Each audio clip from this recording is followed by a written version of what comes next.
Hello, friends and Fannibal family, and welcome to the Deconstructing Hannibal podcast, where we take the show apart piece by piece. As you can see, those of you who are watching and those of you who are listening, you're about to find out this episode. I am so happy that I have a new guest, a new Fannibal friend to introduce to or a new member of the Fannibal. Well, they are not new, but they will explain to you how they came to the fandom. And I'm going to go ahead and let them introduce themselves. Go ahead. Hello, everybody. It's very nice to be here with you. My name is Michaś. My pronouns are they, them. And it's a pleasure to be here and talk with you about Hannigram in specific. Yes, it is. It is a wonder to talk about Hannigram. Now, let me ask you, Michaś, how did you first meet Hannibal Lecter? So I was always kind of aware of the character of Hannibal Lecter being out there in pop culture because when I was a growing child, the advertising for merch and franchise was kind of all around me in media. It was from time to time on TV. And years later, when I deliberately watched the movies, I realized that I have seen some scenes from the movies, but I never really connected it to Hannibal Lecter itself. And my first meeting with Hannibal Lecter, I would say, has happened in 2013 when the first season of Bryan Fuller's Hannibal came out. I was 15 and I was also very angsty, and I loved season one, and I loved Hannigram from the start. And I also wasn't a very smart kid yet, so when season two came out, I got very, very angry at Mizumono and at the cliffhanger, and basically I decided to put my feelings first and to drop Hannibal for a while. And I remember watching, I think, one or two episodes of season three. I remember the Florence arc, but I watched it without rewatching the whole series when it came out. So without any emotional context, it is a little bit over the top. I think you can agree. Yeah. Yeah, so I dropped it completely, but from time to time throughout the years, there was this voice in my head that told me that yeah, I have seen Hannibal, but I never finished Hannibal, so maybe I could finish Hannibal. And in January this year, 2026, the voice came up to the surface again, and that was when I watched Hannibal. And the first two seasons were fun and very impressive. Impressive. I forgot how queer it was, and I'm very happy that I finished season three because that's where we basically learned that it's not fan service what they are giving us. It is real and it is canonical, and I am all here for it. And I remember that I was kind of still hesitant watching Hannibal, but then the Red Dragon arc came up, and I remember I caught myself thinking, "Wow, the story is suddenly kind of captivating." I don't know. So I remember hearing Love Crime suddenly during the last episode, and realizing at that moment that this is the last scene, this is the finale, and I couldn't tear away my eyes from the screen. And I for a while after the screen was dark, I was unable to process what I just saw, and I was just an inarticulate chaos for like 5 minutes. And then I immediately, when my heart sank, when I realized that there is no fourth season, and I immediately started rewatching Red Dragon arc, and then I rewatched the whole series, and today here I am on the podcast about Hannibal. Oh, wow. Yeah. Season 3 is a little over the top, but in fact, that is why it's my favorite season. I enjoy the over the topness of it. Um, The Wrath of the Lamb is still my favorite episode of television Oh in yeah. the history of, and thankfully for me, when I was in the fandom, the first time I went to watch Wrath of the Lamb, everybody said to me, make sure to watch the after credit scene. So Mm. in that way you aren't completely heartbroken, right? Like you have. Are you not? Are you really not? Well, I mean, because at least there's some hope after in the after credit scene that Hannibal and Will are still alive, right? So, there's that. But yeah, so we all come at Hannibal in different ways and in different times, but I have this sort of theory that Hannibal comes to you when you need it the most. That's when it came to me, which Yeah. was during the pandemic. During the pandemic, when I had just also quit drinking, I had quit smoking, so I was dealing a lot with trying to master some of my addictions, and that's when Hannibal came into my life, and it was like, ah. So yes, that is a wonderful way to come at Hannibal. Let's talk about what the topic of our episode is going to be here. Yes. Yes. So in this episode, we're going to be discussing the development of Hannigram in season 2. So we're mainly discussing the Hannibal and Will relationship. Okay, I did 2 episodes about this in season for season 1. That was episode 7 and 8. So if you guys haven't listened to those, or you want to listen to those, you can go back and listen to those. Um, 7 and 8, I was talking about the launching of the ship that we know as Hannigram, the ship that I call the BFS Hannigram. And those of you watching, what you'll see on the screen here is a piece of art that I commissioned from our wonderful fandom artist Zilla, otherwise known as Beanie Zilla or Zilla Bean. I believe I commissioned this, I don't know, 4 or 5 years ago. It was mainly for Brian's birthday, but it was also just to commemorate the ship. And in this image, you can see I was kind of basing it on the Love Boat.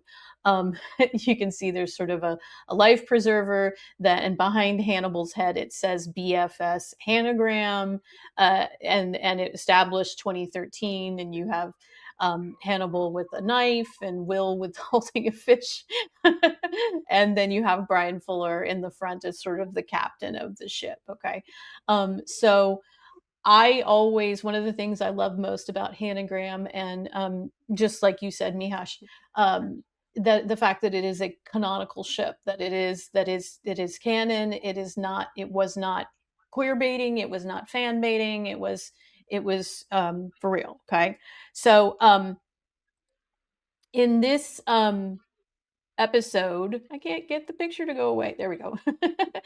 in Oh, this it doesn't have to go away.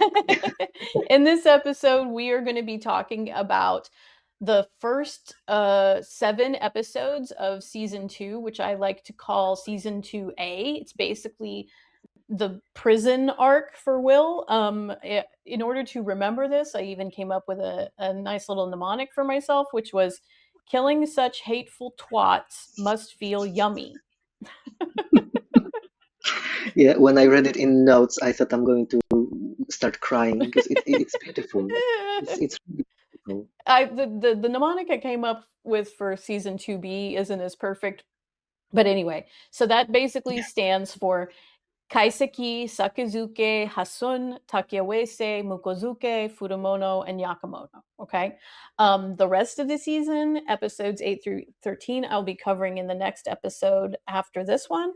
But for this one, Mihash and I are going to be covering those episodes. So before we jump into that, I want to just ask you, Mihash, what are your sort of general feelings about season 2? About the whole of season two, there is so many feelings that we cannot fit them here. But about the season 2A, I must confess that I really love this part. I know that the trial arc is not the favorite, or sometimes it's called the least favorite of many people.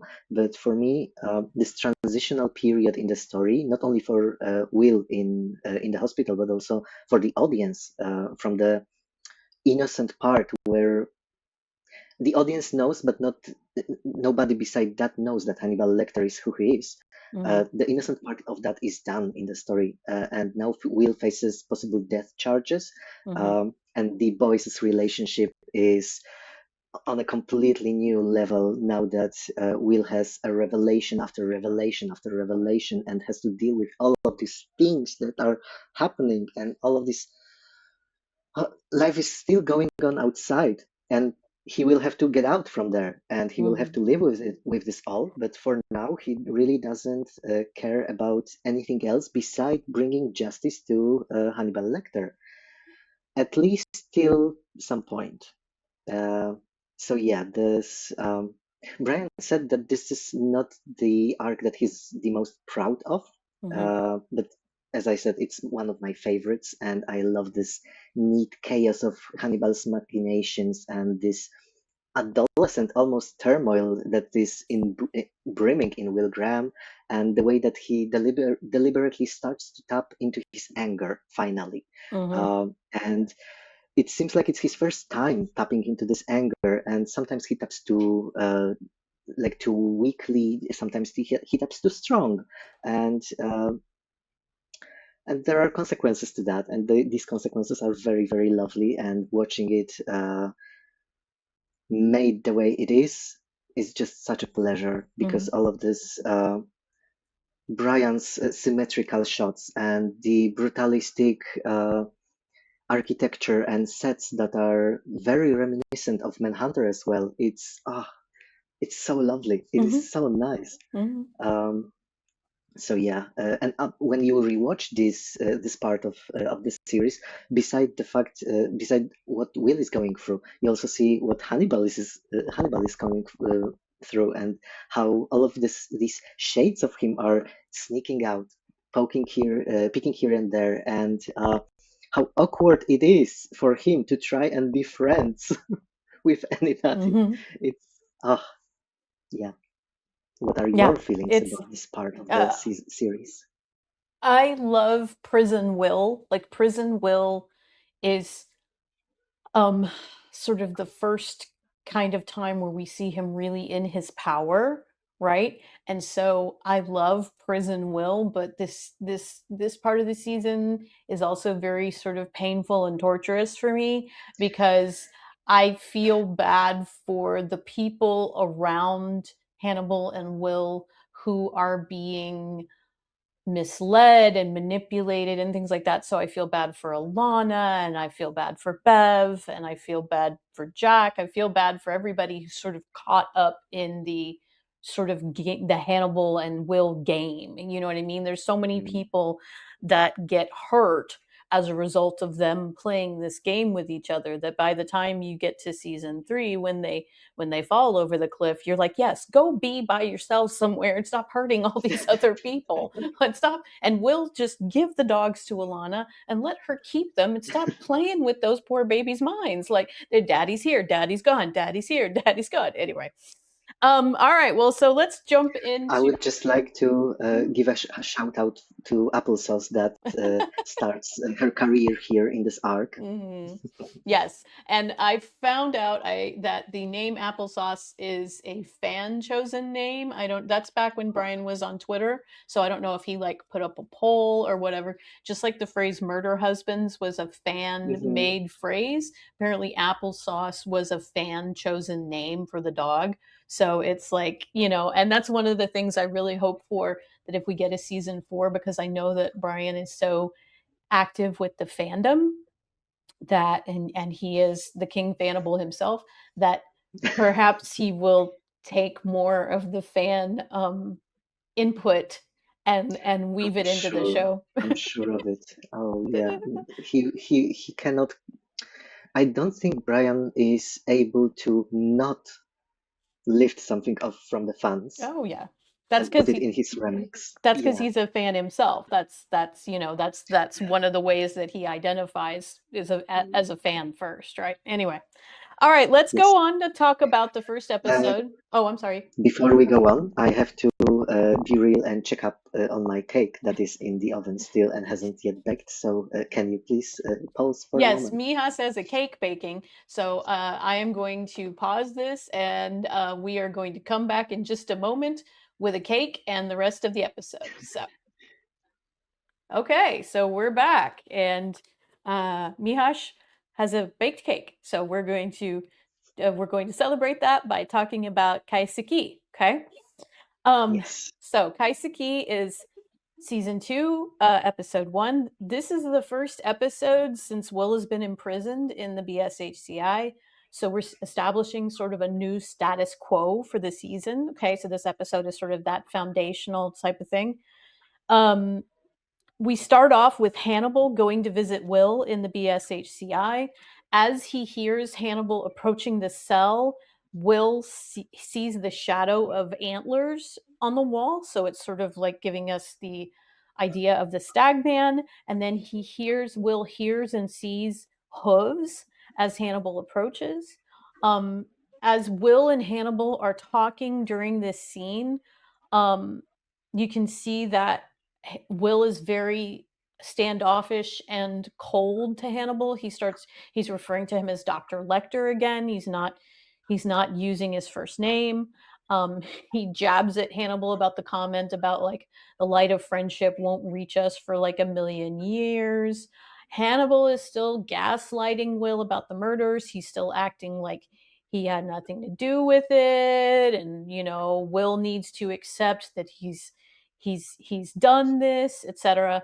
And Will tells Hannibal in this scene, he says, that he's gone sort of looking in his head, and he says, in my head, my internal voice used to sound like myself, but now it sounds like you. And he says, I can't get you out of my head, which is kind of, I think it's Bryan kind of hearkening back to Jack Crawford's line in Silence of the Lambs when he says, you don't want Hannibal Lecter in your head. And then at this point is when Will vows to Hannibal that there will be a reckoning. He says, I'm going to find out what you did to me. And when I do, there will be a reckoning. And the crazy thing about this scene is that when this happens, Hannibal looks proud. He looks proud of Will. He doesn't seem to be antagonized by this or afraid or threatened. And it's interesting. And I think that's part of the reason that season 2A is so interesting, is because Hannibal doesn't act the way that a normal like rival of the protagonist would act. What do you think, Mihash? Oh, Hannibal is not. Hannibal doesn't see Will as his rival. I think even in moments when Will is a danger to him or a danger to his safety, to his freedom, it's not that Will is his rival. I think Hannibal, and I think I'm not the only one.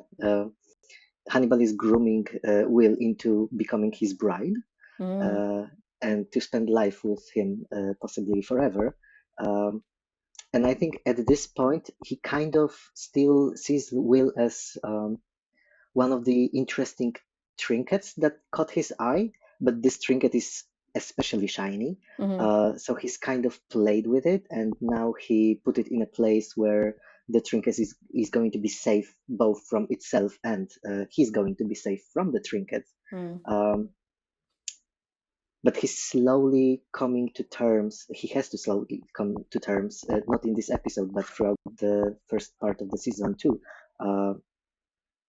that he has bigger feelings apparently about Will, and that this person, not only what he did to him and what he wants from him, Hannibal wants from Will, is something new for him in a way, but also I think the fact that Will is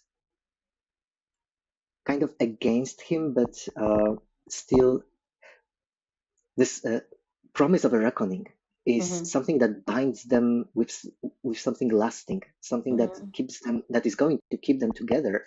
And Hannibal, because he's Hannibal, he doesn't really care that Will is going to love him. Obviously he wants Will to be obsessed with Hannibal as well as Hannibal is obsessed with Will.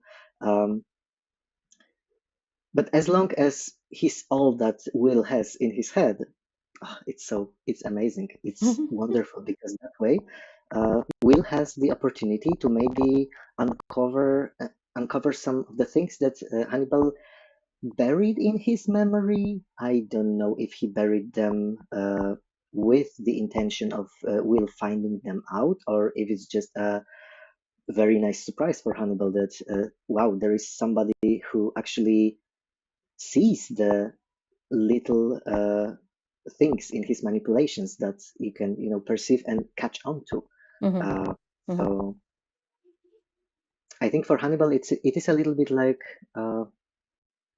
realizing, still realizing that Will, even if he's not his equal in terms of killing and in terms of being true to himself, he is Hannibal's equal in terms of like being a person, being this kind of entity who is a human being, but not exactly is a human being, has these different kind of ways about him that are not really human beingly. Yeah, I think that one of the things that happens in season 2 is that we see Hannibal and Will becoming more equals. I think that's part of what we see happening here. Um, in the rest of Kaiseki, we see there's a very important scene with Ayanna where Ayanna hypnotizes Will. And he sees, when she hypnotizes him, he sees the Hannibal's in there. They're in Hannibal's dining room, and they're sitting at Hannibal's table, and there's all these beautiful flowers, but like also like weird kind of food, like there's like octopus's legs and all that type of stuff. And the camera pulls back, and as the camera pulls back, you see that sitting at the head of the table is not Hannibal, but it's the man stag, it's Staggy. And at the very end of the table is Will, and when Will looks down at his plate in front of them, he sees Abigail's ear. Okay. So I have a picture of this. So we see that basically at the end of the table is the stag man sitting there. And then when the camera pulls all the way back to the end of the table, we see Will eating, at his spot. And then he sees the ear on his plate. Okay. He opens his eyes, and that breaks the hypnosis with Ayanna. And then later in his cell, he's eating the prison meal that they brought him on the tray, and he flashes back to the memory.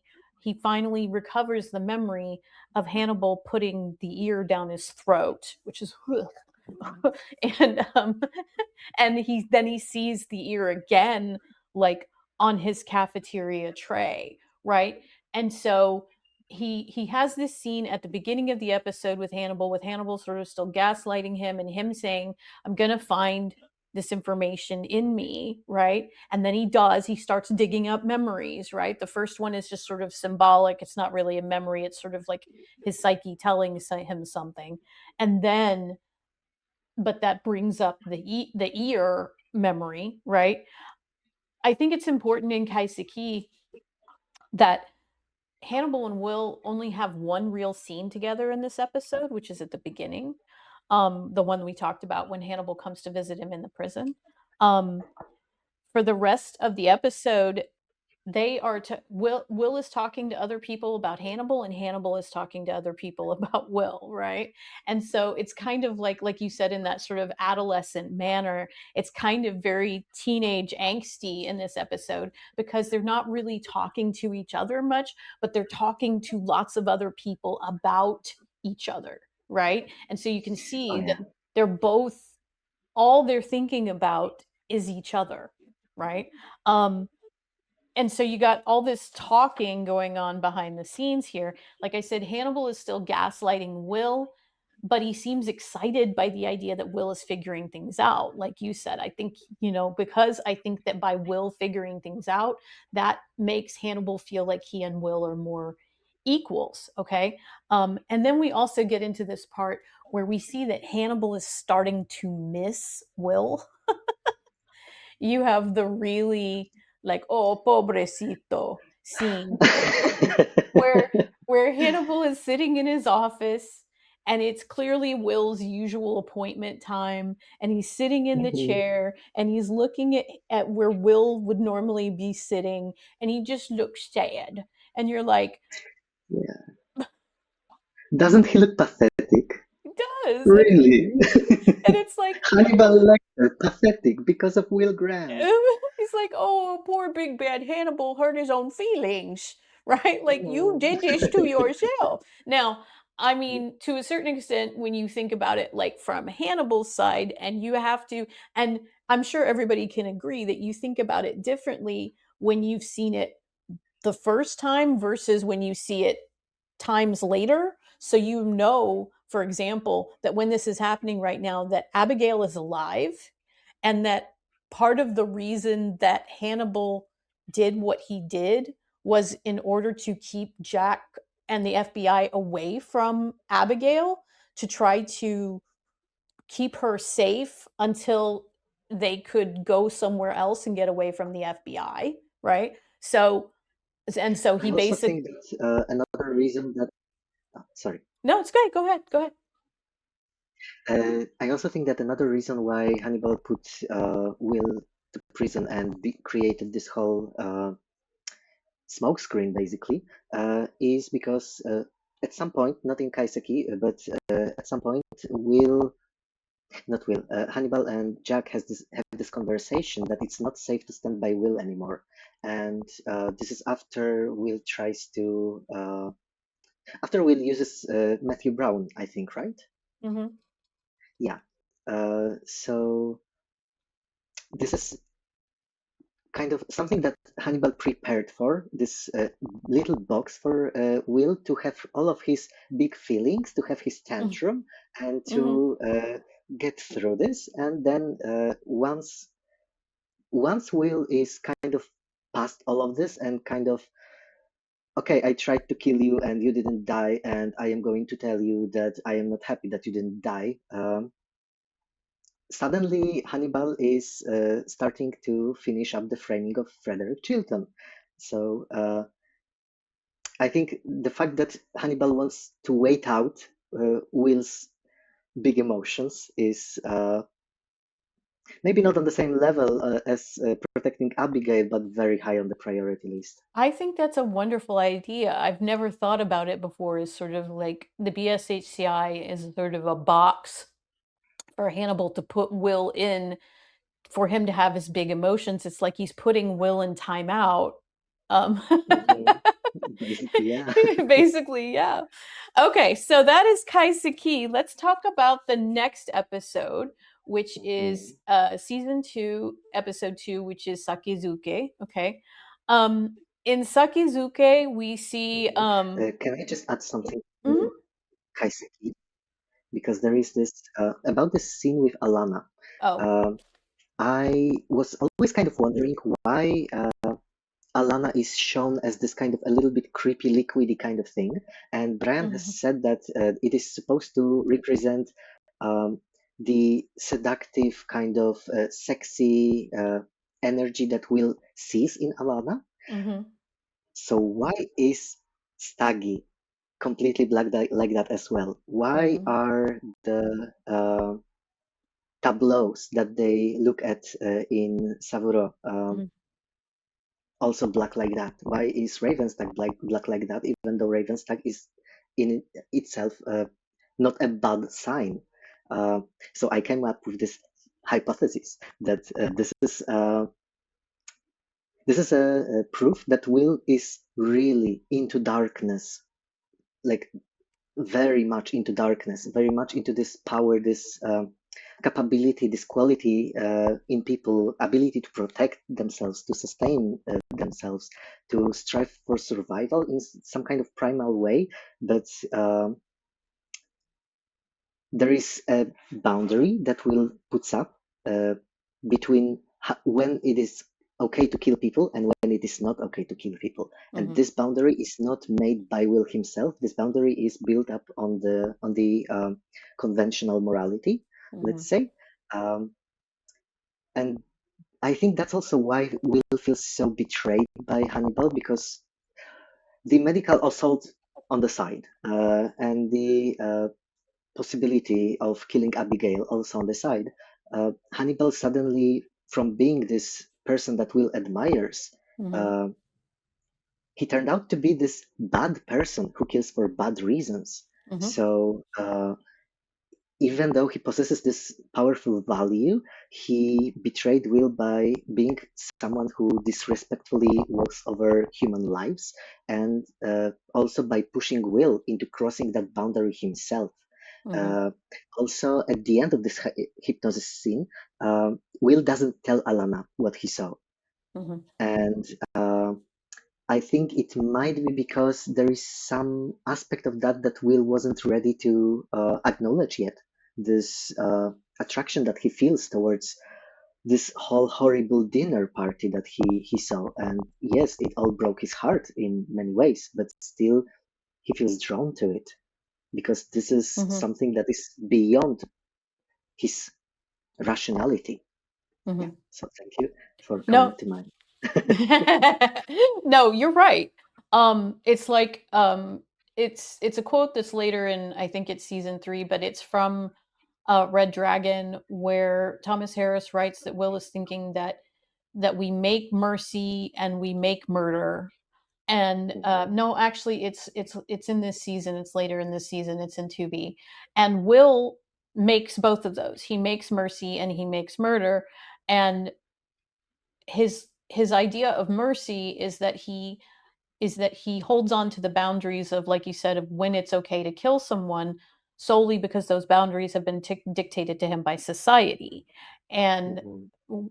when part of what we see happening to him through season 2 and season 3 is that he starts to come more to Hannibal's way of thinking, which is that those boundaries begin to sort of fall away of what is when is it acceptable to murder someone, right? So and that's part of what we see Yeah. happening in this season is sort of Hannibal causing Will to begin breaking his own boundaries with regards to his morality surrounding killing, right?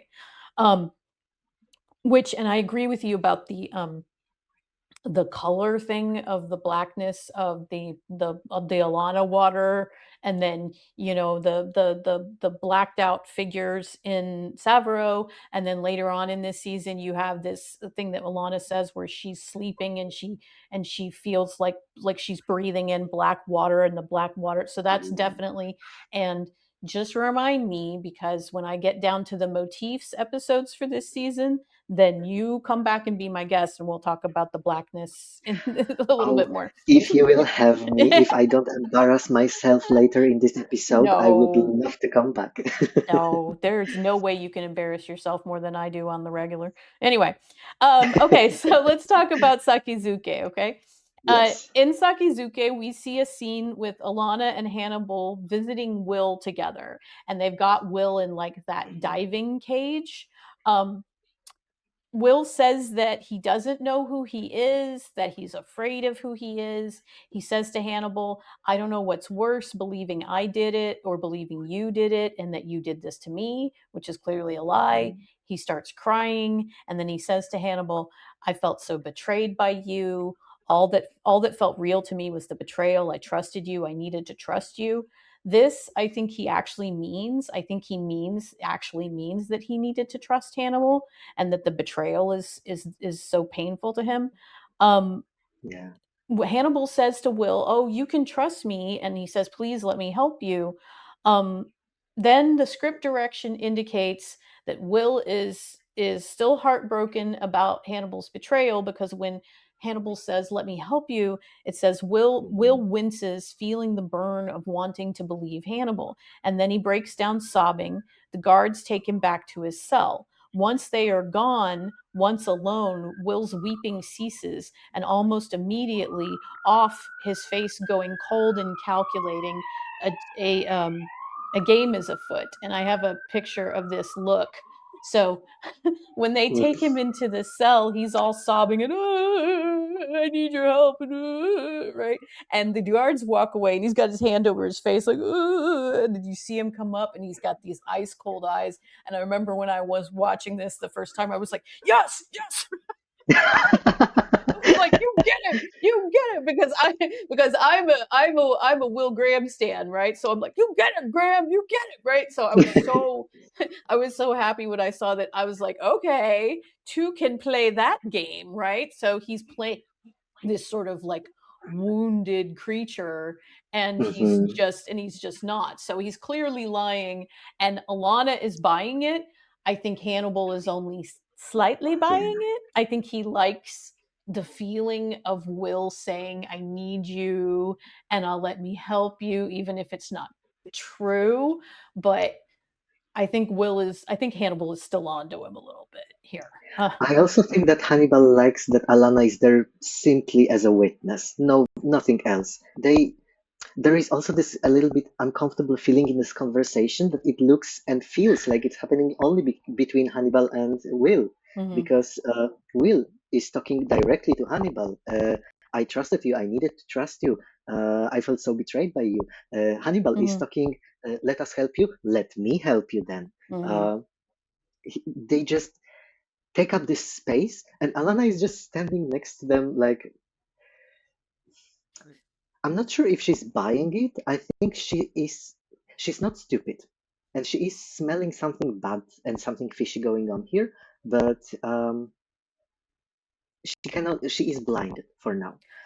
Will is establishing very well his position and this kind of inferior position to the good believing friend who is Hannibal, and this wounded bird friend that is Will Graham, Mm-hmm. because he says things like, "I've lost the plot. I am the unreliable narrator of my own story. I don't Mm-hmm. know who I am anymore. I'm Mm-hmm. afraid. I'm very confused. I need your help." So he puts himself in a position that Hannibal wanted him from the start. Because Hannibal, what does Hannibal do with people that he is interested in? He puts them in position when they need to reach out to him, so they Mm-hmm. are indebted to him. Mm-hmm. And Mm-hmm. he gets off to Will doing that, That even he if he's suspicious, even if he sees that something is afoot.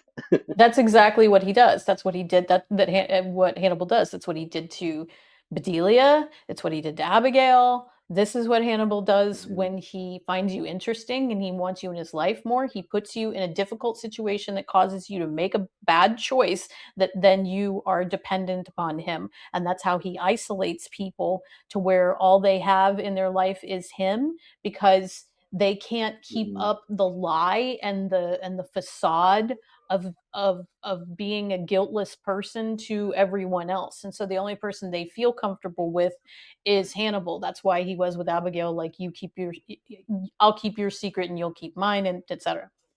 So mhm. And look. also, Mhm, one more thing. I got a little bit crazy with my notes mhm, during the rewatch, and I made a shit ton of notes, and I have come upon something that might be a little bit of a pattern. I don't think it was put there deliberately, because it's not always up to the standard that I think there is. But I noticed that whenever the boys are putting up a face, whenever they are trying to play somebody or each other, um, they are either filmed from the lighted side, or their faces are fully in light. mhm, And when they're being honest, when they are being very truthful, when they are maybe omitting some of the truth, but they are not trying to play the other one.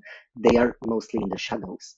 And the picture that you showed, for mhm, example, it was Will Graham who finally came back to his little dark box, and he can finally relax. He can finally mhm. just let this mask fall down, and Yeah. I can point out a few more moments during this season when that happens. Oh, okay. All right. We will do that. Um, Let's talk about some more of Sakizuke. We see that later in the episode, Hannibal goes to see Will again. This time he's alone. Um, Mhm, they banter about whether they're friends, whether they're patient and psychiatrist, whether they're just having conversations. Will is pretending like when he threatened Hannibal with the reckoning that he didn't mean it. He's still playing this, oh, I don't know who I am or what's in my head game. Hannibal tries to manipulate him further into thinking that anything Will finds in his head, he says, quote, will be a distortion of reality, not the true events, so that anything that Will mhm, uncovers in his head isn't true. Um, Will plays along with this. He knows that's not true, but he plays along. Hannibal asks about Bev coming to see Will and about him consulting with her about the muralist. He warns Will that it could hurt him. He says they talk about why the killer does what he does like old times. So they talk about the muralist, about James Gray, and why he's doing what he's doing. So you get this feeling of like, oh, we're back to old times of season 1, where Hannibal and Will, they talk about their relationship, or they talk about what's going on in Will's life, and then they turn real quick and talk about the case, and then they come back to, again later we see Hannibal come back to see Will again. This time is Bev is with him. Will has asked Bev the last time he saw her to disregard the evidence against him and look for connections to Hannibal, and she's agreed that she'll do that, not necessarily to pin it on Hannibal, but to find new evidence. So this scene between Bev and Will and Hannibal has a really certain tension to it, because we know that Will is being honest with Bev, but he's lying to Hannibal. And Bev is trying to navigate that without like giving up the game. And unfortunately, she's just not as savvy as Hannibal and Will are. So, from the script here, it says, Bev says to Will, I'm devoting a lot of time to this mural, Will. It's hard for me to focus on anything else I've been tasked to do. I could use your help. And then the script direction says, subtle, but perhaps not subtle enough for Hannibal, right? Um, and so it's like you get all of these delicious moments during this part of the season of where Will and Hannibal know what's going on with each other. They're not necessarily saying out loud, but like they know, Hannibal knows he's tricking Will in this moment. Will knows he's tricking Hannibal, or Hannibal knows that Will is acting, or whatever. And the other people around them, Bev and Ayanna and Jack, they're not in the game at all. And so it's really interesting that even when there are other people in the room, it's always like the only people in the room are Will and Hannibal. You know what I mean? That's true. Yeah, yeah. This scene when they are basically when Hannibal comes over and asks about Bev, I kind of call this scene in my head airing things out, because Hannibal comes there alone to grill Will about all of the stuff that happened between them, and to put him in a position where, yeah, like Hannibal basically tells him that you cannot prove shit against me. So can we maybe let's move on? So they are. It's very funny because it feels like they are negotiating their first big conflict with each other. They are uh, like maybe Will is still in a different place in reality, but Hannibal thinks it's okay. It has happened, and Will was framed. We got into a big fight, and now Will is asking me for help. And okay, it is kind of fishy because now he's not this wounded friend that he was with Ayanna. Uh, but yeah, we have to keep going. If this is my future husband, we have to keep going. Right. He's willing to work through it. So after that Yeah. scene, we see that basically Will comes to the conclusion that James Gray is the man who's been sewn into the middle of the tableau, and that another killer has done it. But Will basically comes to the conclusion almost immediately that it's Hannibal that has done this, mainly because very few other people know about this case and what's going on. I mean, the James Gray's mural was inside a silo on a farm. I mean, and very few other people would have the skill to do what he did and to make a commentary on Gray's mural in the way that Hannibal did, by sewing him into the middle and then having the reflection of the eye. Like, that's a perfectly Hannibal thing to do. Yeah, but also it is a little bit interesting because if you Hannibal does it not as a Chesapeake Reaper, but as a copycat killer, yes? Mm-hmm, mm-hmm. So later, when Matthew Brown gets his hands on Hannibal, he tells Hannibal that maybe now his his skills will become Brown's skills, Mm-hmm. and Hannibal tells him, "Only if you eat me." Mm-hmm. And here we see that James Gray has his leg cut off. Mm-hmm. And basically, I think when Hannibal says he must have had a friend, he kind of references James Gray to like there is a parallel to Matthew Brown. That's first, but Mm-hmm. he also kind of tries to show Will that hey, a real friendship, a true understanding between people is about accepting, seeing each other and accepting. And yeah, if I maybe sometimes murder you or manipulate you or hurt you or something, that doesn't mean that our friendship is not real. Mm-hmm. No, absolutely. And you're right. By Hannibal eating James Gray's leg, according to Matthew Brown's logic, then that means that Hannibal takes on that James Gray's kills become his kills, right? And so he sort of is inheriting that legacy from James Gray of the people that he's killed, right? Yeah, So but that also I think maybe Will notices that like Will is the first person who knows that killer is sewn into his own mural, that this is not a victim, this person without a leg, that there is something going on. Mhm. So I must say I'm really proud of him. So, also in this episode, we see that Bedelia comes to see Will in prison, and she tells Hmm. him that she believes him. She's the only person so far that said that she believes him what he's saying about Hannibal. And this, of course, this scene has one of my favorite lines from the show, which is that the traumatized can survive basically by being unpredictable, and you can survive this happening to you. Um, Bedelia's relationship with Hannibal is supposed to parallel Will's relationship with Hannibal. There's something very thematic about this scene. Bryan, in an interview to the AV Club, Bryan told them that when he was writing this scene between Will and Bedelia, that he actually started crying. He says, "When I was writing that scene, I teared up because something so simple as someone saying, 'I understand you, I believe you,' when you're in a dark, lonely place is such a beacon of hope."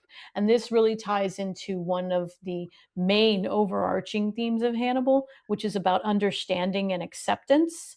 And in this moment, Bedelia so far has been the only person who has truly understood what Will is going through and accepts that what he's saying is true, which is very important to Will to for him to keep moving, right? For him to keep trying, Yeah, you know.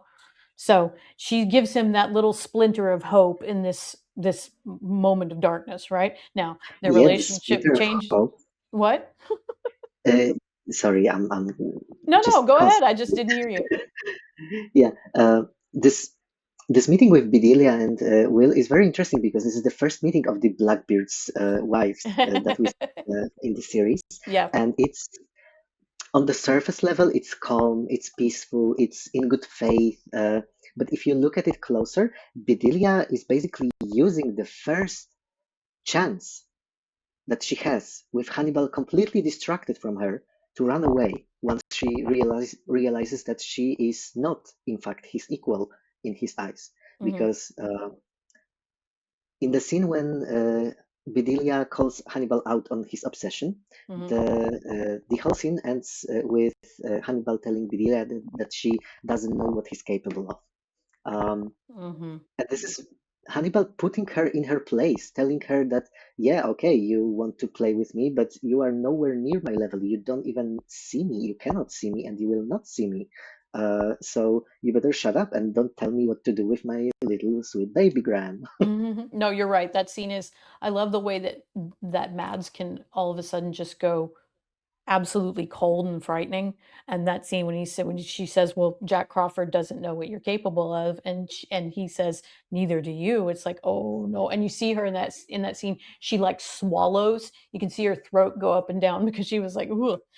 Okay, so let's let's talk about the next episode, which is season 2, episode 3, which is Hassun. Okay, this is the trial episode. So a good deal of this episode takes place in the courtroom, Hannibal is in the courtroom for the entire trial.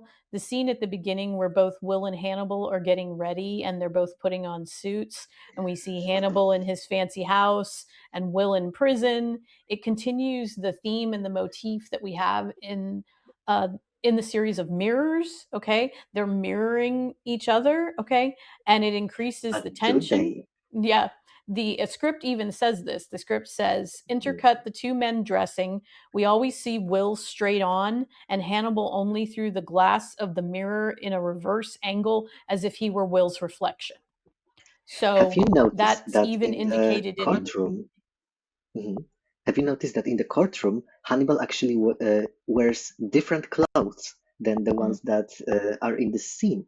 mhm, So there is this fun theory that Will is basically uh, imagining Hannibal getting ready, which mhm. is very, very fun. And I like that Will imagined Hannibal checking his ass out. Uh, I appreciate that. I also appreciate that when Hannibal put on his cufflinks, Will got his cuffs on because this is very neat, and I Mhm, like neat mhm. things. So this is very It's interesting that for me. symmetry. It's Bryan loves symmetry, and Mm. it's the symmetry there going on. But I Yeah, hadn't heard that theory, and you're right. The suit that Hannibal is putting on is not the suit that he's then wearing in the courtroom. And so, at least in that part of the episode is it seems like it's supposed to take place over several days or weeks in the courtroom. And so you're right. I hadn't thought about that. I hadn't heard about that theory of Will imagining this, but yes, it's highly possible. And yes, Hannibal Lecter checks his ass in the mirror because he is that bitch. He is exactly that bitch, right? I Um, love him. I love him too. Later in the episode, we see Hannibal going to visit Will in prison again because he just can't stay away. They are discussing the ear that Will gets in the mail at the beginning of the episode. Hannibal says the person is an admirer.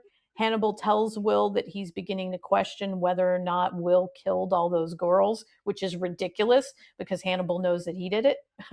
But he is signaling to Will that he is willing to entertain the idea of helping Will get out of prison, even if it's unsaid. So Hannibal knows he's lying about you killing those girls. Will knows he's lying, but by Hannibal saying this, it's sort of giving Will a little bit of a clue that Hannibal is now willing to start throwing whatever wrenches he needs to throw in order to help Will get out of prison. Hannibal I says, love "I this episode. I love this episode too. And the funny thing is that this is not one of Brian's favorite episodes because he doesn't like the trial courtroom thing because it's just I think it reminds him so much of like Law and procedural Order. like Law and Order. Yeah, right. But this is one of my favorite episodes. And he says Hannibal says to Will, "I have new thoughts about who you are. There may very well be another killer." And he says some part of you still suspects me. Will lies back saying that he has no idea what he thinks anymore and that there's no evidence against Hannibal. Hannibal believes that the admirer who wants to be seen by Will, and it's helpful for Will because it introduces doubt into Will's case. To Hannibal, that's the whole purpose that the admirer serves, is to introduce doubt into Will's case because now Hannibal has decided that he misses Will too much and he's got to get him out of prison no matter what Yeah, that causes. Hannibal is amazing in that he backs himself into corners all the time, but he always trusts his own ability to get himself out of the corners that he backs himself into. You know what I mean? Like and he can, if in a he split plays decision, in a chess. split moment, he can make a decision with things that are just completely happening unexpectedly in his Mhm, life. That is amazing. And also this scene when, like this scene, this whole like plot device that the admirer is amazing for me because this is one of the most important things in Hannibal revealing his own feelings to Will. mhm, Um, basically, let's first things first. Let's remember what does happen to the last person who tries to basically impersonate Hannibal Lecter's killer personality. mhm, Abel Gideon doesn't end up that well. Frederick Chilton, not yet, but he also doesn't end up that well by wanting to catch the Chesapeake killer. mhm, And here, there is this killer who neither Will nor Hannibal knows, and he basically not wants to, but by the circumstances that he appears in, uh, he takes the copycat killer's identity in a way, which means that Hannibal telling Will that we can use this as an opportunity to, as your defense, is Hannibal telling Will, hey, I can get over the fact that this person is trying to pretend to be me. And I can get over my own ego Mm, that tells me to show everybody that no, this is not the copycat killer, because the copycat killer is better than that. mm, Uh, so this is huge for Hannibal. This is him telling Will that, hey, I am ready to do something that I have never done before, not for myself, not for anybody else. So mhm, this is also another part where Hannibal is showing his own changes in his personality that are happening with Will next to him, mm, and also because this is Hannibal, he uses that as an opportunity to try and get Will to ask for help again. mm, And this is the moment that Will just, it hits Will, and he just leans away, and he says it would be a lie. Uh, mhm, mm. In the script, there is a part that is cut out from this love poem scene. mhm, Scene when Will says it would be a lie, Hannibal responds, "No greater than the lie that binds you here, that claims that you are guilty, and that lands on Will." Uh, then Hannibal says, "I saw in your notes that you have this as well. I mhm, must admit to selfish motives. I don't want you to be here." mhm. So this is basically such a great manipulation on Hannibal's part. Right. He is doing so much with this just one scene, in this one conversation, and Will sees through this all, and I love that. I Mhm, love that because even if Hannibal tries, Will is not. He doesn't catch any of this. He's not getting on that hook. Sorry, mhm. that's oh. No, yes, and exactly. And later on in the episode is when we have that scene. Hannibal comes back again. There's some other stuff that happens. Will has the dream where he sees the stag walking down the hallway in the prison, and then he looks back, and Hannibal's like Mhm. looks like he's telling him to go back in the cell. But then Hannibal comes back, and we see and Hannibal is sort of is convincing because now they've discovered the bailiff and the bailiff's body and everything, and Hannibal is saying to Will, I want you to believe in the best of me, Will, just as I believe in the best of you. This crime offered us both reasonable doubt. And I believe when Hannibal is saying that, I believe he's being honest that he does want Will to believe in the best of him. It's just that what Hannibal's best is not what a normal law-abiding human being's best is. And then this next part of the scene that you first quoted about the selfish motives, it's so romantically fraught, it's just ridiculous. It's Hannibal says, I must admit to selfish motives. I don't want you to be here. And Will Graham says, I don't want me to be here either. Hannibal then says, then you have a choice. This killer wrote you a poem, Will. Are you going to let his love go to waste? Oh my God. Because he's talking I about, don't think that Hannibal. He's talking about himself. This is he's my talking love about poem to himself. you. He's Yeah. talking about Ah, he's using Matthew despair. Brown. He's using he's using Matthew Brown's killing as the jumping off point to say it, but basically this, and Will knows that Hannibal didn't kill the bailiff, but there's so much going on in season 2 where Hannibal and Will are talking about some other killer, and they're actually talking about each other. They're actually talking about each other to each other. They are speaking in coded language in front of other people. And I just And the wonder, layers to that start here already, right? yeah. Yeah, I mean, I don't think it didn't start until after season 1, because in Mhm. season 1, Will was dealing with Hannibal openly and honestly because that's how he thought Hannibal was dealing with him, right? And then here we get to this sort of coded language between the two of them.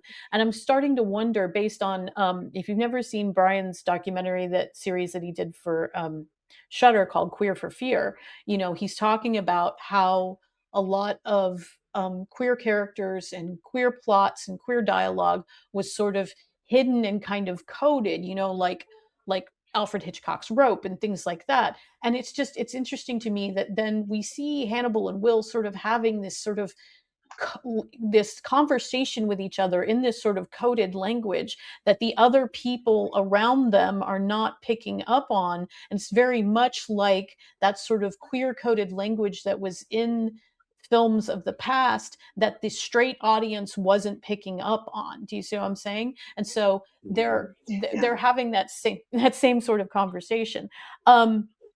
We get to the Yes, and scene as you where say, Hannibal tests. getting to sorry, I just wanted to say that getting to the point where Will realizes who Hannibal is imperative for them to develop this multi-layer kind of language between them. Right. Yeah. They have to he has to come at Hannibal with open eyes, right? So he has to know, just like he says in season 3, like I had to know what I was looking at before I came to see you again, right? Mhm. We get to the scene where Hannibal is testifying in the court, okay? And Will sees Yes. Hannibal getting on the stand, and he's the stag man in the suit, right? And the script says that this entire scene is supposed to play as a scene between Will and Hannibal. So speaking about that sort of coded language that I'm talking to you about, everybody else in the trial sees it as just this is his testimony. But between Will and Hannibal, this is a scene between the two of them. There's a lot of Hannibal looking directly at Will. Hannibal looks straight at Will. He holds his gaze. Hannibal locks eyes with Mm. Will, etc. And then we have this sort of homage that Bryan put in here to Star Trek, because Hannibal says, and he locks eyes with Will when he says this. He says, "No, Will Graham is and will always be my friend." Okay. And I have a picture of this. You see, this is a bad screenshot, but he's saying, "Will Graham is and will always be my friend." This is an homage to this scene from the end of The Wrath of Khan, which when I was a kid, this is one of the movies, this and Search for Spock was one of the movies that we had on videotape. So we watched it over and over and over and over. And in this scene at the end, uh, um, Spock is dying because he's like sucked off this nuclear energy in order to like save the Enterprise from blowing up or something like this. And he's saying to Kirk, I have been and always shall be your friend, right? And I've always figured that in the back of my head, this was sort of an homage to Trek, because Bryan is such a Trekkie. He worked on Trek, on several different iterations of Trek. But I did ask him the other day, I was like, Bryan, I just have to know, like, is this actually a direct homage, or is this something, or was this an accident when you guys were drafting, or is this something I'm just seeing? And he's like, no, it was an homage. And I'm like, okay, good. So, but that's once again, and it's interesting that you have this sort of parallel to another legendary ship, right? The Mhm. parallel to Spock and Kirk, or as they're talked about in fandoms, Spirk, that you have that sort of parallel between Hannibal and Will and Spock and Kirk as sort of another very intense, very fraught um, relationship between two men that didn't necessarily ever get to the expression of physical love, but it Mhm. got everywhere else, and in all of that. And for most people, the expression of physical love isn't necessarily necessary in order to consider them together, a ship, you know what I mean? um Yeah. so then I have a after. question for you about this scene, by the way. Yeah. Like, I am not really sure what, like, when Hannibal starts with this, from the moment of saying Will couldn't accept these actions as his own, there is this very intimate close-up that ends up with he will always be my friend. Um, but there Mhm. is no way that Will's lawyer, Mr. Brower, would let Hannibal Lecter say something like this at the trial, because that is something that he doesn't allow Alanna to do.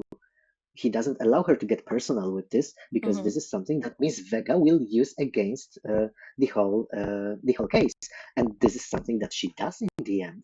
Like, Miss Vega comes up and she uses Hannibal's words to say that his own feelings are make him biased, and his testimony is not very good. So I was wondering, does Hannibal say something like this only to say it to Will and to kind of make this show of the relationship being like maybe this is some kind of tying of the knot, public tying of the knot, but basically by Hannibal saying that they are so close that even Will's deeds cannot sever this tie that they have.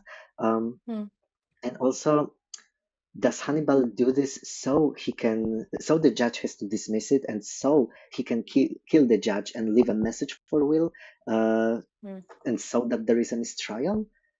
Well, I am wondering where was the moment when Hannibal decided, yeah, I want a mistrial right now. Was it um, when the judge said that this defense is inadmissible, or?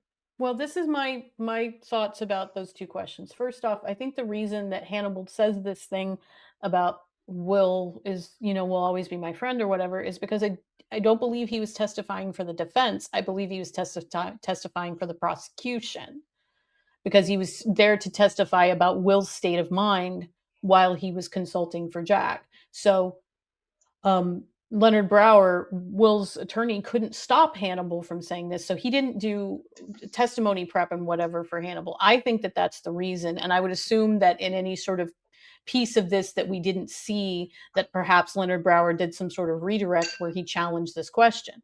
I think that that's the answer to that.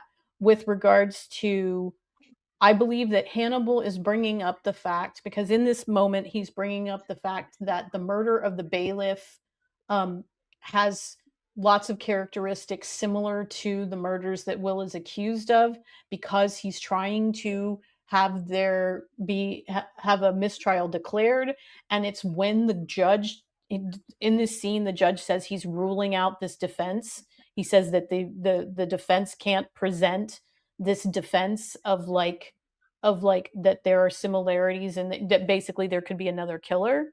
And I think that that's when that happens, that Hannibal decides he has to kill the judge, because the judge isn't going to accept the bailiff's murder as evidence that Will isn't the killer. And so then I believe that's when Hannibal decides he has to act. Okay. We I also need like how Hannibal is flashing their relationship to the admirer. Yes, absolutely. All right, so we need to move on. Let's go ahead and make up a little time, and let's go on to Takiawase. Okay, so we're talking about season 2, episode 4, Takiawase. Okay, um, we see in this episode that Will tells Chilton Mhm. to not discuss him or his therapy with Hannibal. That he's now under Chilton's exclusive care. He knows Will knows this is going to burn Hannibal up with jealousy, and he's probably doing it to see if Hannibal will make a mistake, if Hannibal will do something or give something away just solely because he wants to see Will. Right? Bev then asks Hannibal to come and look at James Gray's body, which Bev is a very smart character, and this is one of the dumbest things that she does. I think this is I don't think that she A thinks about how dangerous it is, and B, I think that she is trying to sort of rattle Hannibal and see how Hannibal acts, but she's not playing in the same league, and so she doesn't she this is a very fatal error, right? Yeah, like Beverly plays in the oldest sister league, not in the Hannibal the God league. No, no. Um, she tells Hannibal that Will has agreed to consult with me on cases if I keep investigating the murders he's accused of. So Hannibal knows that Bev is now actively still and reinvestigating the copycat murders, and so that immediately puts Bev in the enemy category in Hannibal's mind. Like there's immediately a target on her back. And so as I said, I don't think she was thinking very carefully about what this could do, because she still wasn't really believing that Hannibal was who he was, right? Um, we see that Mhm. Will has the narco-analytic interview with Chilton, where he realizes that Hannibal was drugging him and doing the flashy light thing, and he tells Chilton he was inducing seizures, he caused the blackouts, everything he did was planned. Um, Later in that episode, we see Hannibal come to the BSHCI to try to see Will, and that's when Chilton says, no, you're not allowed to see him anymore. And Chilton accuses Hannibal of quote unquote psychic driving Will and of quote making Will kill, right? Um, Later in this episode, we see Will having the dream where he wakes up in his cell and he looks out of his cell and he sees Hannibal's dining room, and it's the events of Roti, where Will came with Abel Gideon and he had the seizure and everything like that. And so, except Will is seeing himself. So he's standing there having the seizure, and Will is seeing this, and he's seeing the conversation that Hannibal had with Abel Gideon. Okay, and Hannibal telling Abel Gideon a terrible thing to have your identity taken from you. After this, we see Bev consulting with Will after she finds that the killer took Gray's kidneys and hid the sutures under the stitches that he used to stitch him into the mural. Will tells Bev that he believes that Hannibal is the Chesapeake Ripper, and when Bev tells Will that she consulted with Hannibal prior to the discovery, Will is like immediately like, no, you don't talk to him. He's toying with you. You need to stay away from him. You need to go talk to Jack. Like, do not, like, stay away from Hannibal Lecter. Okay. And then that's when Will realizes that what Hannibal is eating, the organs that he's taking, that he's eating as trophies, right? Because she's saying, if he's killing these people and he's taking these organs, where are they going? Like, what is he doing with them? And that's when Will realizes. And then at the end of this episode is when we have the tragedy of Bev going to Hannibal's house, finding the organs I believe she's looking for James Gray's kidneys, finds them in his fridge, and then unfortunately goes down to his basement, and everybody knows what happens after that. Okay, so Yeah, yeah. do you have anything to say about the end of Takiawase, or about Takiawase here? Uh, it's difficult. It's really difficult because this is a very, very loaded episode.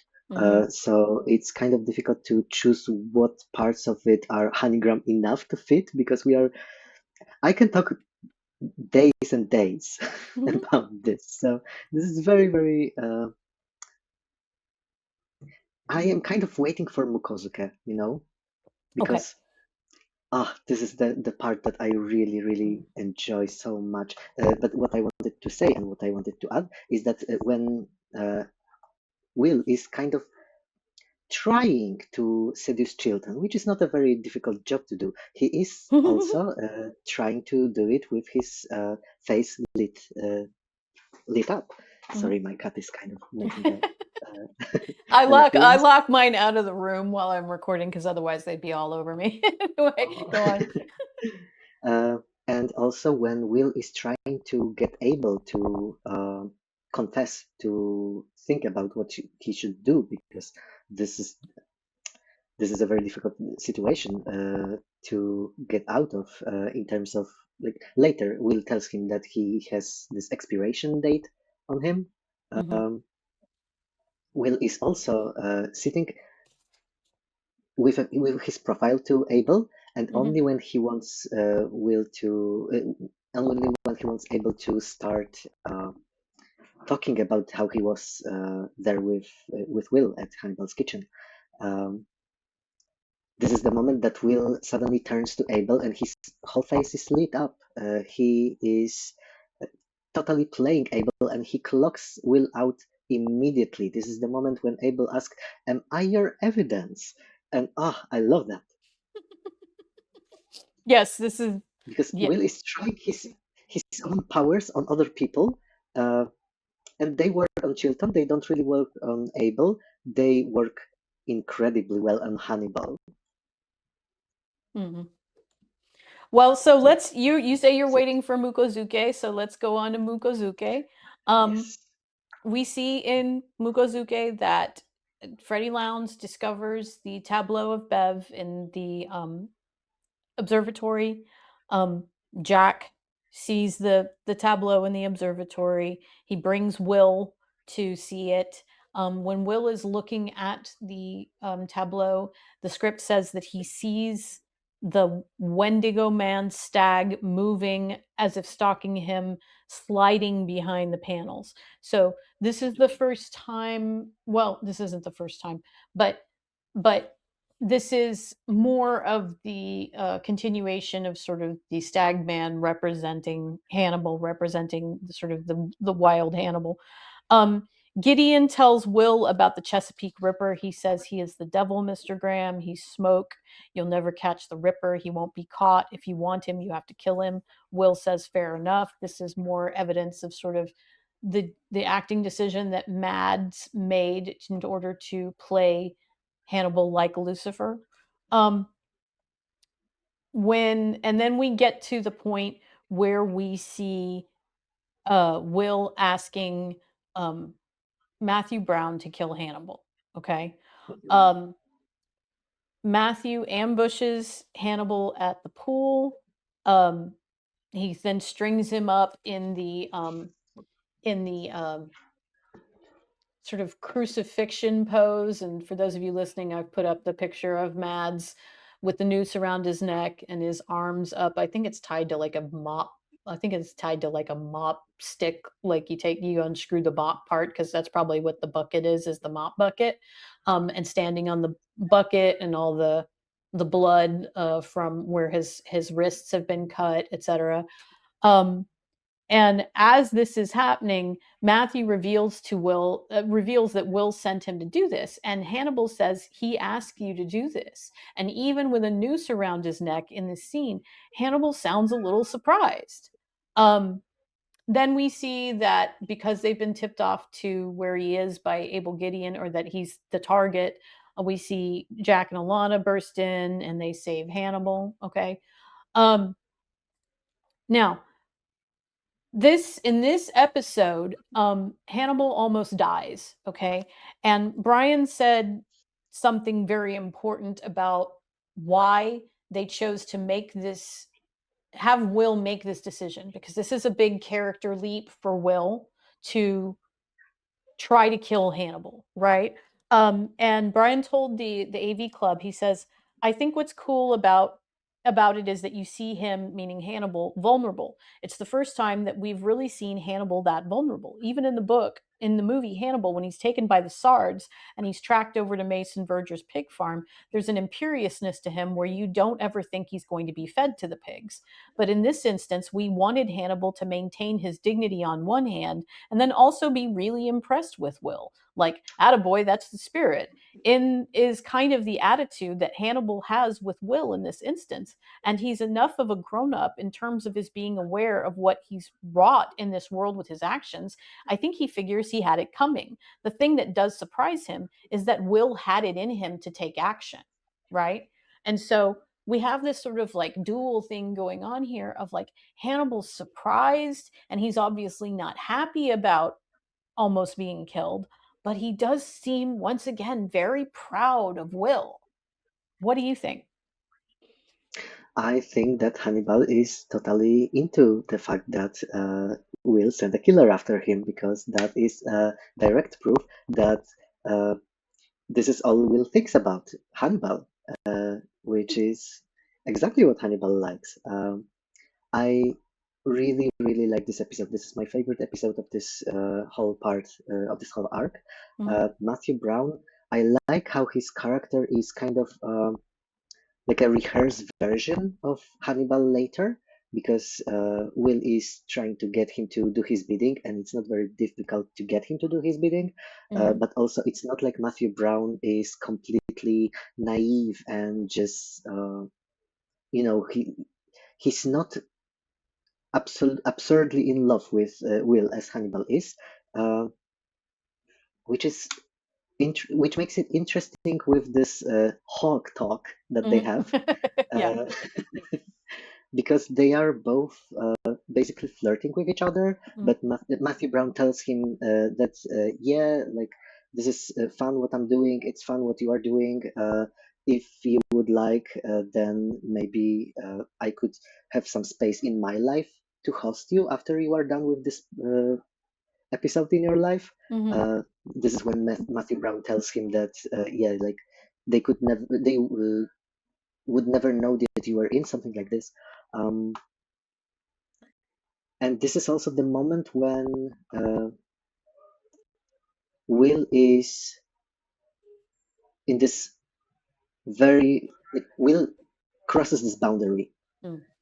He tried to get Hannibal the normal way. He tried to get him through Bev. He tried to get him through evidence. He tried to get him uh, in a way that wouldn't kill anybody. But Abigail is presumably dead. Beverly is definitely dead at this point, and Will is just done with nobody listening to him. Will is done with being this person in this manufactured environment made by Hannibal where nobody believes him, where Will can say anything, anything, and nobody will believe him. And this is the moment where Will kind of breaks and he decides to I feel like he puts himself a little bit in a martyr position, especially when he tells to Ayanna that he's not going to let anybody else get as close as Beverly. Not in these words, but you know what I mean. Yeah.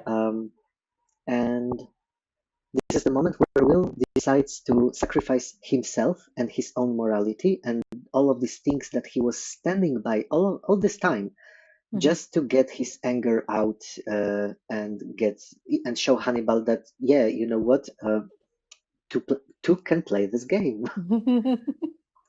Yeah. Yeah. And also, I really like how desperate Will is if he has to ask Freddie Lounds for help. Yes. Yes. Yes. And Freddie Lounds is a sort of, in my opinion, she's kind of a god tier character because there are two people in the series that I've always said are kind of right about everything.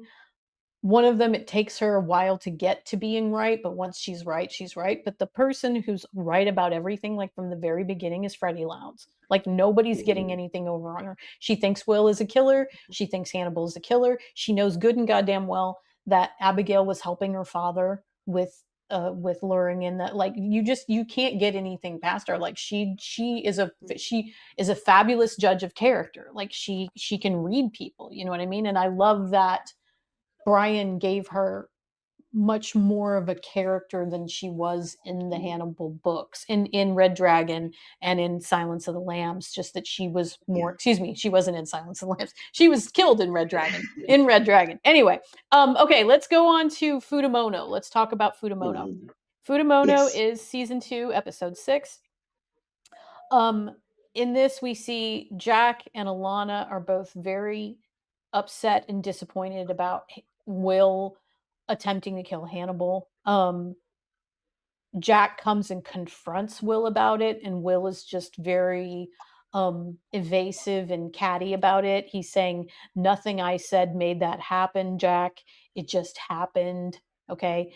And he's saying to Will, like, basically, he tells Jack that Hannibal is a cannibal. He says, not like Garrett Jacob Hobbs. Hobbs ate his victims to honor them. The Ripper eats his victims because they're no better to him than pigs. And then he says the thing about if the Ripper's killing, you can bet Hannibal Lecter is having a dinner party. And he finally says, who does he have to kill before you'll open your eyes? Basically referring back to Bev, like, how many more people are you going to let die? Right. Then later, like almost the very next scene, we see Jack and Hannibal in Hannibal's office and they're drinking brandy and they're sitting by the fireplace.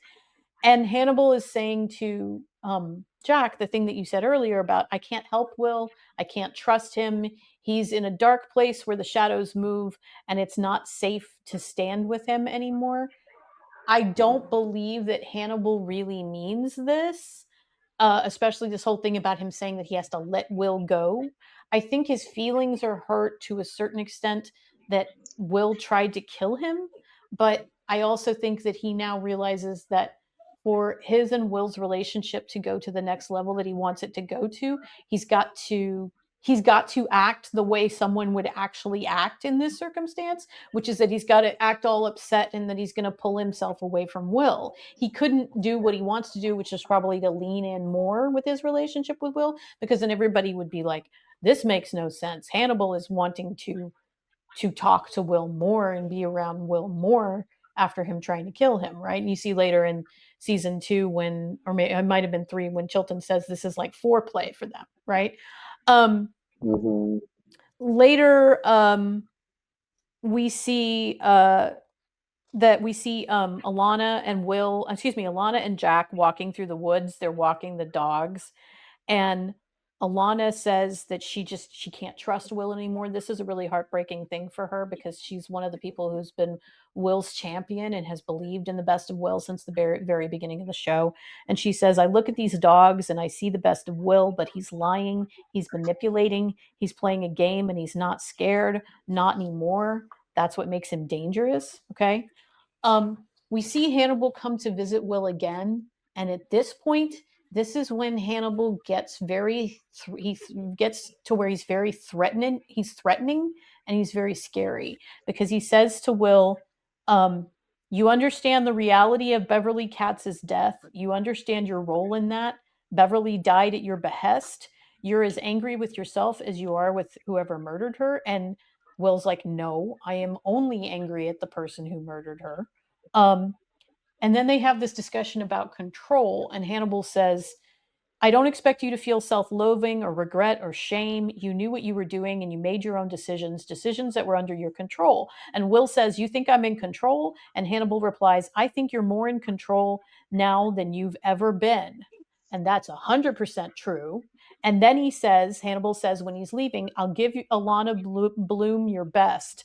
And it's in the script, it says it's a veiled threat and Will knows it. So Hannibal is in a veiled way threatening Ayanna. Like, you try to kill me again, and other people will suffer just like you got Bev killed because you involved her in our game. If you Yeah. continue to involve other people in our game, then I will kill Ayanna or someone else. Okay? So it's Hmm. sort of this whole idea of like, this is just between us. You know what I mean? Yeah. Yeah, yeah. Basically, Hannibal says, "You tried to kill me, and this time I will let it slide because it was kind of hot. But if you try that again, don't try that again, babe." No, no.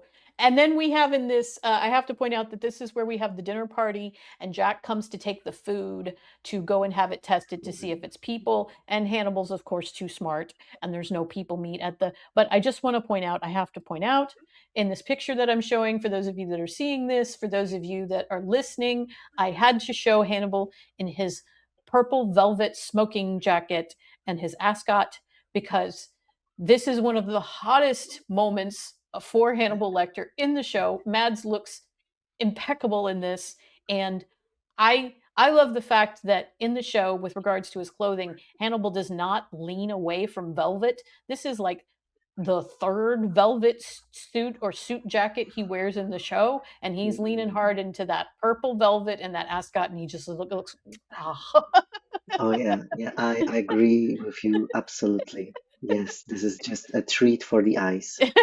That is true. All of Bryan Fuller's works are a treat for the eyes, but he is definitely smart in picking beautiful people with beautiful clothes on them to make it a treat for the Yeah, eyes. And Mads is he's so beautiful here. Anyway, okay, so yeah, yeah. they have the dinner party. Um, Hmm. Anything, and then when you get Ayanna and Hannibal sleeping together, and they say the whole thing about we both buried a friend, we buried Will, which is a bunch of bullshit.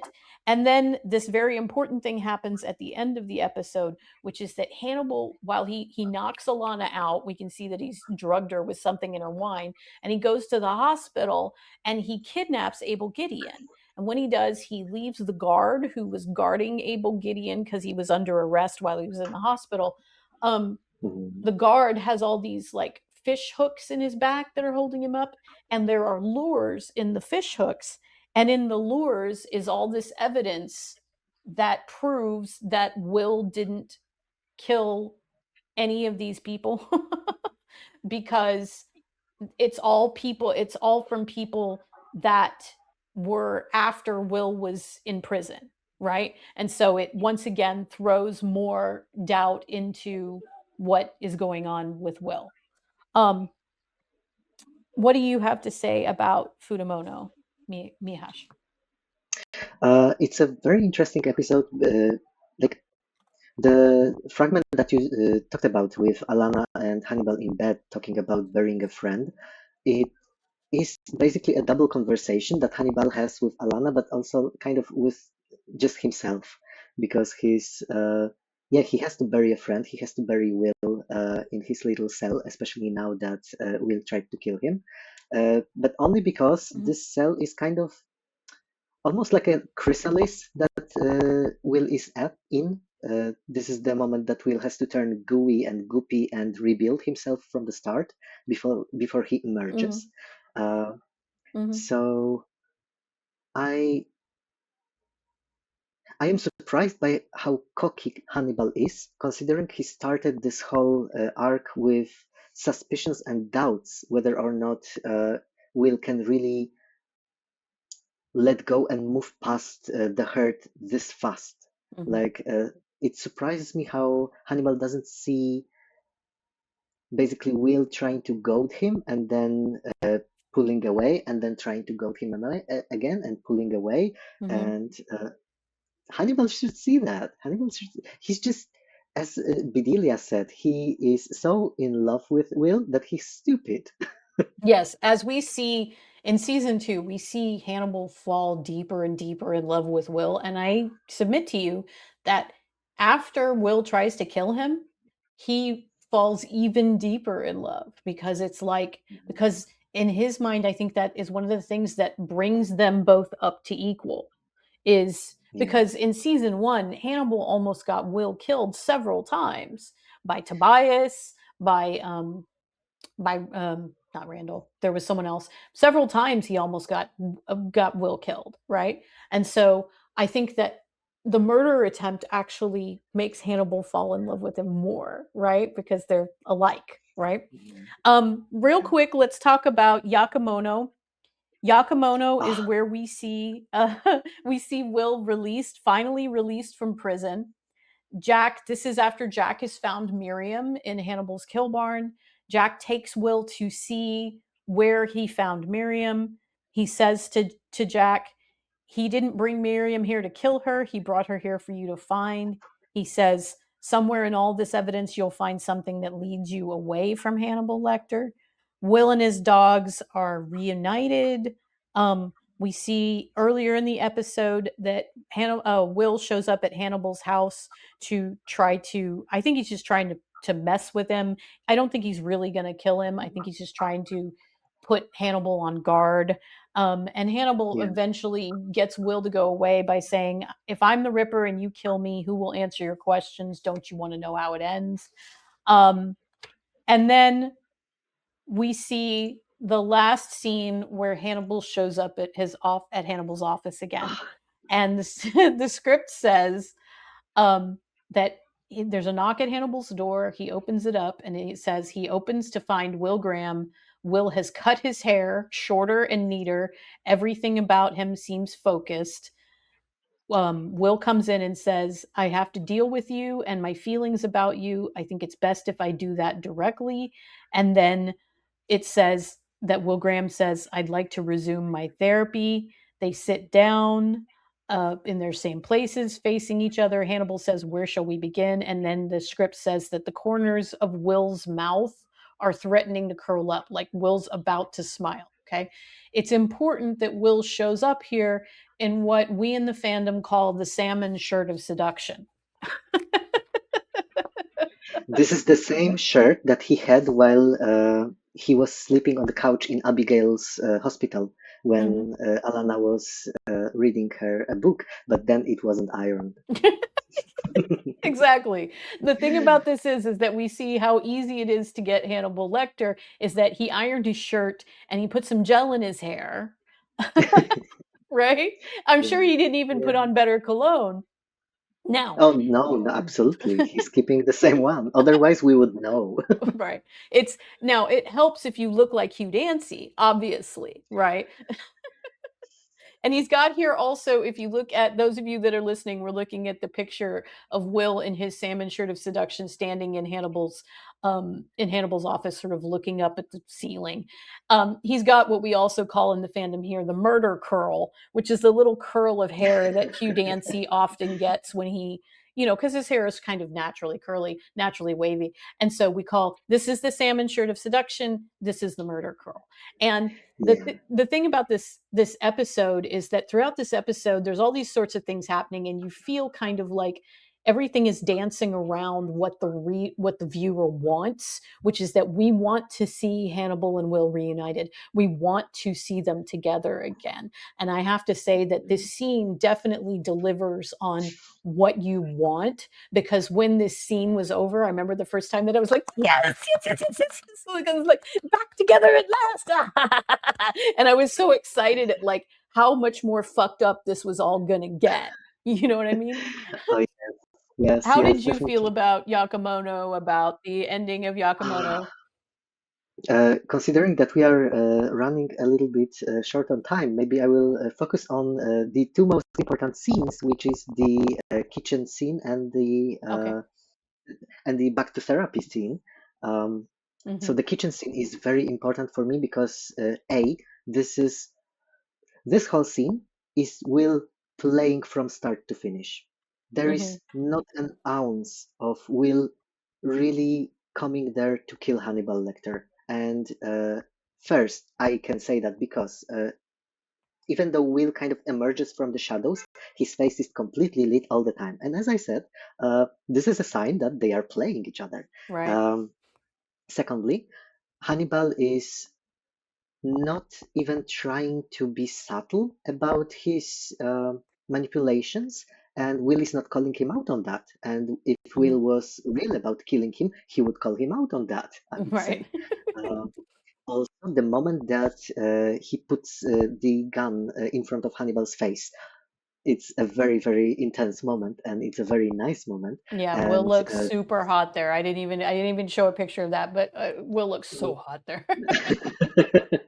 yeah, this is the moment when Hannibal closes his eyes and Mhm. Will, for a moment, there is a close up on his face. For a moment, he's still kind of playing, but once he sees that Hannibal is not going to open his eyes, and Hannibal is giving him a free hand to do whatever he wants, this is the moment that Will kind of like looks closer at him, looks like he's not looking very wounded anymore. He's not looking very confused anymore. No. This is the moment that he decides to just, okay, so Hannibal, he's hooked up on me right now, then I will go away at this moment. And I would like to say that if we use anger and killing as metaphors for lust and intercourse, which I think Brian Fuller likes to do here and there, Mhm. um, then this scene was basically like frottage between the boys that Will initiated on top of that, let's Mhm. say, and finished leaving Hannibal on edge. How is Hannibal not supposed to fall in love with that? Like Mhm. this is So you, the this, you, this is strongest. Will edging Hannibal Lecter. Oh, so edging him so hard. Yes, definitely. So when he appears presumably the next day, Mhm. of course, Will knows that Hannibal kept his standing appointment open, and of course that he's going to come completely freshened up, and he is going to flirt with Hannibal with his strongest game. This here is also another moment where I would like to say that I feel like I'm right with this lighting and shadow in terms of being a play and a truth, because Will does the same thing he does with Matthew Brown. When Matthew Mhm. Brown lets him out with a huge admiration gesture on his face, Mhm. Will goes to the only place in this scene where there is yellow light instead of white light. And he stands there like a diva in full light, playing his game. Mhm. And also seducing and kind of edging Matthew Brown there. Mhm. Here, he comes in his salmon shirt of seduction and stands in the middle of the room in full light from the skylight that Hannibal has and says things about, I have to deal with you and my feelings about you. I think it's best that I do that directly. And then Hannibal says, first you have to grieve for what is lost and what has changed. Will says what Hannibal has been waiting for all along. I've changed you changed me. Mhm. Mhm. And this is the moment that Hannibal basically sighs a big sigh of relief and says, "The friendship that we had is over. The Chesapeake Ripper is over. Now we can start with our game again. Where shall we Mhm. begin?" Right. And I love this. I love this because Hannibal is when Hannibal kills Beverly, this is the Mhm. moment that Will is kind of afraid that he caught the fish and the fish got away. There is also this in this scene with Abigail and teaching her how to fish. He tells that when the fish gets away, it's a lot harder to catch it back, catch it again, and it's the second or at least third time that Hannibal caught on Will kind of goading him. Mhm. And yet another time that Will managed to play it his own way and catch Hannibal again, catch the Hannibal Lecter again Right. on the same lure, which is Will Graham Yeah. all It's the a time. it's a good lure. It's a very good lure. I cannot say no to that. But yeah, this there is this very Hugh Dancy makes an incredible show of this internal conflict that is happening in Will because he's going through basically two heartbreaks. First Mhm. heartbreak was him being sure that he killed Abigail, Mhm. and the second heartbreak is realizing that not only was he framed for killing Abigail, he was regularly and for a long time, for a few months, assaulted by Hannigram, assaulted by Hannigram, yeah, kind of, but he was assaulted by Hannibal with this whole medical malpractice that he pulled on Will. Mhm. So, and yet, Will is still going back to that. Will is Mhm. still attracted to this darkness. Will still has to Mhm. tap to the honesty in his own feelings in Mhm. order to catch Hannibal, because Hannibal Lecter is the best. He sniffs dishonesty like it's in bold. Mhm. So Will has to be true to himself in a way all Mhm. this time, even if he walks on very, very thin ice with talking about his real feelings of disdain to Mhm. Hannibal and to what he does.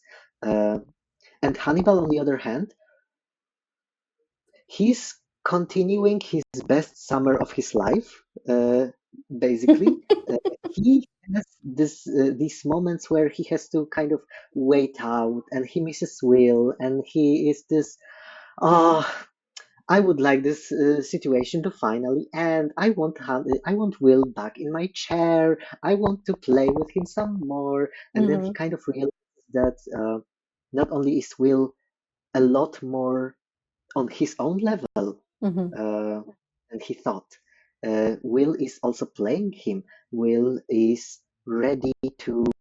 Will manages to hurt him from the safe box that Hannibal puts him in, and Mhm. I think this is also the moment when Matthew Brown is sent on to Hannibal, that Hannibal decides, okay, time to frame Frederick Chilton because my I'm not safe anymore from Will when he's in a Mhm. cell.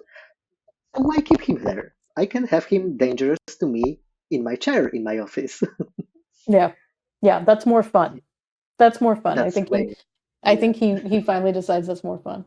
Okay, so we are at our time limit here. I know that both Mihash and I could talk about this more and more and more, and Yeah, I hope that that Mihash, you will come back for a future episode. I would Um, love to. It I was a want to pleasure talking with you. Oh, thank you. I want to thank you for being my guest. Do you want to share any socials or anything for to the other Fannibals? Uh, I'm on Blue Sky, but my account on Blue Sky is strictly a Hannibal account, so there is not much to see there. So if you want to Mhm. find me there, you can find me at, uh, yeah, I can say it with Polish pronunciation, wystarczy a dash before C. It's you spell it with W Y S T A R dash C Z Y. Mm. So if anybody wants to follow me there, you definitely can. But I think it's a lot more fun to maybe join us on the Discord server and talk together then there about Hannigram and some more stuff, because why not? Yeah, absolutely. Okay, and guys, if y'all are looking for me, you can find me at Sahaya74 on Blue Sky. You can find me at Sahaya the Fannibal on Instagram. Please like and subscribe to this YouTube channel. Um, I want to say that next episode is going to be the continuation of the discussion of Hannigram in season 2. That we will be talking about the end of the season, so season 2B, starting with episode 8. And my guest for that will be longtime Fannibal and good friend of mine, Natasha. Um, I want to say to all of my Fannibal family, thank you guys for always being here. I want to tell you that I love you. I want to tell you that if you're struggling, if you have anything that you need to talk to someone about, please reach out to your Fannibal family. There will always be someone that will be there for you to lend a listening ear. Um, Bryan, if you're listening or watching, I want to say I love you, Bryan. I love you too, Brian. Mihash loves you, Bryan. And I want to say congratulations to Bryan for all of the nominations that Dust Bunny just received in the Fangoria Chainsaw Awards. I believe they got 9 in total. Bryan, Mads, Sigourney, Sophie, Nicole Whitaker, the I believe the script, I believe best feature, etc. So if you guys haven't voted, please make sure to, I don't have the link, but please make sure to go to the Fangoria Awards and vote for that. And I want to say to you guys, as I always do, remember, it's fine to be weird because let's face it, all the best people are. Thanks for watching. Thanks for listening. Bye. Thanks, thanks everybody. And now please put on Wicked Game by Chris Isaac and wait for the next Honeygram episode, because it's going to be, I'm sure it's going to be very, very interesting and fascinating. Thank you and have a lovely day.